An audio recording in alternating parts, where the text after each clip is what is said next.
ಸಾಧ್ಯ ಇಲ್ಲ. ಎಷ್ಟು ಗೊತ್ತಲ್ಲ ಆದ್ರೆ ಮುಂದುವರಿದ ಭಾಗವಾಗಿ ಇವತ್ತು ಕೋಚಿಂಗ್ ಎಷ್ಟು ಗೊತ್ತಾ ನಿಮ್ಗೆ?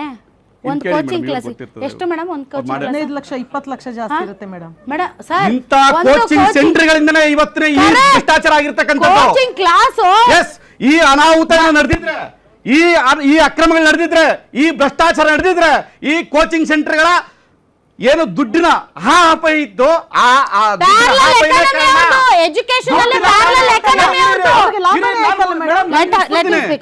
ದುಡ್ಡನ್ನ ಮಾಡಕ್ಕೋಸ್ಕರ ಇವತ್ತು ಪ್ಯಾಕೇಜ್ಗಳಲ್ಲಿ ದುಡ್ಡನ್ನ ವಸೂಲಿ ಮಾಡಿ ಇವತ್ತಿನ ಈ ಭ್ರಷ್ಟ ವ್ಯವಸ್ಥೆಗೆ ಕಾರಣರಾಗಿದ್ರೆ ಕೋಚಿಂಗ್ ಸೆಂಟರ್ಗಳೇ ಕಾರಣ.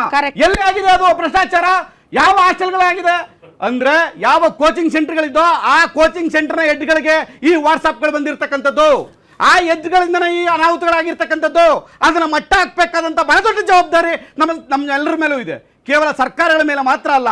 ಯಾಕೆ ಅಂತಂದ್ರೆ ಇವತ್ತು ಸಿಬಿಐ ತನಿಖೆ ಕೊಟ್ಟಿದ್ವಿ. ಒಬ್ಬ ನಮ್ಮ ಸ್ನೇಹಿತರು ಹೇಳಿದ್ರು ನ್ಯಾಯಾಂಗ ತನಿಖೆಗೆ ನಾನು ವೆಲ್ಕಮ್ ಮಾಡ್ತೀನಿ. ಪ್ರದೀಪ್ ಅವರೇ ಸಿಬಿಐ ತನಿಖೆ ಕೊಟ್ಟಿದ್ದಾರೆ. It is not the first time. ಅದಕ್ಕೆ ಫ್ರಸ್ಟ್ರೇಷನ್.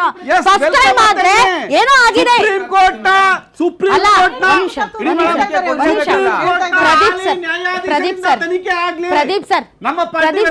ಪ್ರದೀಪ್ ಸರ್, ನಾವು ನೀವು ಹೋಗ್ಬಿಟ್ಟು ಅಲ್ಲಿ ಪಾಟ್ನಾದಲ್ಲಿ, ಆ ಕೋಟಾದಲ್ಲಿ ಅಥವಾ ರಾಜಸ್ಥಾನದ ಸಿಕಾರ್ನಲ್ಲಿ ಹೋಗಿ ನಾವೆಲ್ಲರೂ ಹೋಗಿ ದುರ್ಬಿನ್ ಇಟ್ಕೊಂಡು ಎಲ್ಲಾಯ್ತು ಅಂತಲ್ಲ.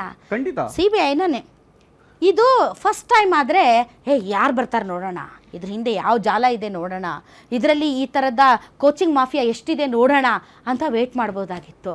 ಸರ್, ಇದು ಪದೇ ಆಗ್ತಾ ಇದೆ. Every year you take any exams.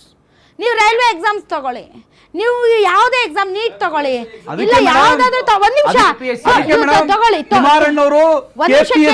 ಸಾಲಗಳನ್ನ ಪ್ರಾರಂಭ ಅದನ್ನು ಮಾತಾಡೋಣ. ಮಾಡೋದಲ್ಲ. ಒಂದ್ ನಿಮಿಷ ಯುಟಿ ಫಾರ್ ನೀವೆಲ್ಲ ಮಾತಾಡಂಗಿಲ್ಲ. ವಿಷಯಾಂತರ ಮಾಡೋದು ಬೇಡ. ಚೆನ್ನಾಗಿ ಮಾತಾಡ್ತಾ ಇದ್ದೀರಾ. ಒಂದ್ ನಿಮಿಷ, ವಿಷಯಾಂತರ ಬೇಡ. ನಾವು KPS ಇದು ನೋಡಿದೀವಿ, ಅದಲ್ಲ. ಈಗ ನನ್ನ ಪಾಯಿಂಟ್ ಏನು ಗೊತ್ತಾ ಸರ್, ಪದೇ ಆಗ್ತಾ ಇದೆ. ಒಂದ್ಸಲ ಆದರೆ ಏನೋ ಆಗ್ಬಿಟ್ಟಿದೆ, ಇದನ್ನು ಮಟ್ಟ ಹಾಕಬೇಕು ಅನ್ನೋಂಥದ್ದು ಬರುತ್ತೆ. ಪದೇ ಆಗ್ತಾ ಇದ್ರು ಕೂಡ ಆ ವ್ಯವಸ್ಥೆಯನ್ನು ಸರಿಪಡಿಸದೆ ಆ ನಿರ್ಲಕ್ಷ್ಯ ತೋರುವುದು, ಈ ಥರ ಅವ್ಯವಹಾರಗಳನ್ನು ಮಾಡಿರೋರನ್ನ ಈ ಡಿಪಾರ್ಟ್ಮೆಂಟಿಂದ ತೆಗೆದು ಇನ್ನೊಂದು ಡಿಪಾರ್ಟ್ಮೆಂಟ್ಗೆ ಹಾಕೋದು ಸರ್, ಇವೆಲ್ಲ ಏನು ಸರ್? ಅಂದರೆ ಇದರ ಜಾಲ ತುಂಬ ದೊಡ್ಡದಿದೆ. ಇದನ್ನು ಬಗೀತಾ ಹೋದರೆ ಇದು ಭಾಳ ಜನರ ಬುಡಕ್ಕೆ ಬರುತ್ತೆ ಅನ್ನೋ ಒಂದೇ ಕಾರಣಕ್ಕೆ ಸರ್ ಈ ತನಿಖೆಯಲ್ಲಿ ಏನಾಯ್ತು ಎತ್ತಾಯ್ತು ಅಂತ ಪದೇ CBIನ ಬರ್ತಾರೆ. ಅದರ ರಿಪೋರ್ಟ್ನ ಸರ್ಕಾರಕ್ಕೆ ಕೊಡ್ತಾರೆ. ಅಲ್ಲಿಗೆ ಮುಗೀತು. ಅಲ್ಲಿ ಯಾವ ನ್ಯಾಯನೂ ಇಲ್ಲ, ಅಲ್ಲಿ ಯಾವ ವ್ಯವಸ್ಥೆಯ ಬದಲಾವಣೆನೂ ಇಲ್ಲ. ನಾನು ಕಾಂತ್ ಕುಮಾರ್ ಅವರು ಏನು ಕೋರ್ಟ್ ಮಾಡಿದ್ರು, ಸುಪ್ರೀಂ ಕೋರ್ಟ್ನ ನ್ಯಾಯಾಧೀಶರಿಂದ ನ್ಯಾಯಾಂಗ ತನಿಖೆ ಆಗಬೇಕು ಅಂತ ಅದನ್ನ ಹಾರ್ಟ್ಲಿ ವೆಲ್ಕಮ್ ಮಾಡ್ತಾ, ನಾಳೆ ಹೇಳ್ತಕ್ಕಂಥದ್ದು ಏನಪ್ಪ ಅಂದರೆ ಈ ದೇಶದ ಅತ್ಯಂತ highest forum of the enquiry ಯಾವ್ದಾರಪ್ಪ ಆಫೀಸ್ ಅಂದ್ರೆ ಅದು CBI. ಅದು ಕೊಟ್ಟಿದ್ದೀವಿ. ಅದಾಗಬಾರ್ದು. ನ್ಯಾಯಾಂಗ ತನಿಖೆ ಖಂಡಿತ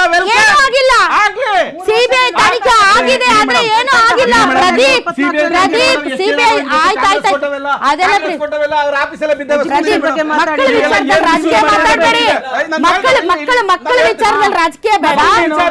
ಮಕ್ಕಳ ವಿಚಾರದಲ್ಲಿ ರಾಜಕೀಯ ಬೇಡ.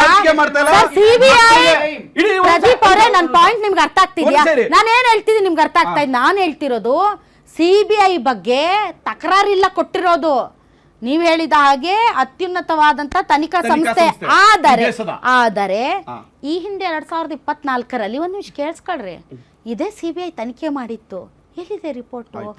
ಒಂದ್ ನಿಮಿಷ, ರಿಪೋರ್ಟ್ ಎಷ್ಟು ಜನ 24 ಗಂಟೆಯಲ್ಲಿ ಬಂದು ಅವ್ರು ಅರೆಸ್ಟ್ ಮಾಡಿ ಹಾಕಿದ್ರೆ ಏನಾಯ್ತು? 3 ವರ್ಷ ಸರ್ಕಾರ ಬಂದು ಏನಾಯ್ತು? ತನಿಖಾ ಸಂಸ್ಥೆಗಳ ಮೇಲೆ ಹೇಳಿ ಮೇಡಮ್. ನೀವು ಮಾತಾಡೋ ಬರದಲ್ಲಿ ಎಷ್ಟು ತಪ್ಪು ಮಾಡ್ತಿದ್ರಿ ಅಂತ ನಿಮ್ಗೆ ಅರ್ಥ ಆಗ್ತಾ ಇಲ್ಲ. ಪ್ರದೀಪ್, ಒಂದ್ ನಿಮಿಷ. PSI ಹಗರಣದ ತನಿಖೆಯಲ್ಲಿ ನೇತಾಕ್ತಿವಿ ಅಂತಂದ್ರು ಇನ್ನೂ ಆಗಿಲ್ಲ. ಕರೆಕ್ಟ್ ಆಯ್ಡು ಆಗ್ರಿ. ಏನು ಆಗಿಲ್ಲ. ಒಂದು ಸಿಂಗಲ್ ಹೆಜ್ಜೆ ಮುಂದಕ್ಕೆ ತಪ್ಪು. ನಾನು ಅದರಲ್ಲಿ ಅಡ್ವೊಕೇಟ್ ಇದ್ದೀನಿ. ತಪ್ಪು.